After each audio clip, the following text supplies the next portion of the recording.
What are you doing to that car? You're gonna destroy it. Trust the process, right? I was born a custom car builder. I've done it all my life. I know what I'm doing. People are going crazy because they're like, what the fuck are you doing to that car? Oh my God, it's fucking, you're destroying it. No, trust the process. When it's done, it'll make sense. Until it's done, it won't make sense at all at any point in the process. It's only when it's finished, it will make sense, all right? Got the imagination for it. I can see it done.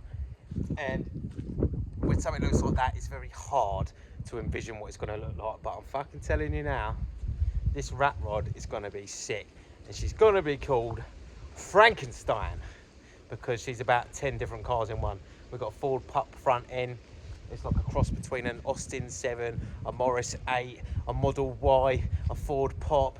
It's on a Spitfire chassis. It's got a Suzuki engine with a carb conversion. It's the most fucking messed up Frankenstein build I've seen in a long time, and it's in my hands. So trust the process, wait until the end, and you're gonna be surprised.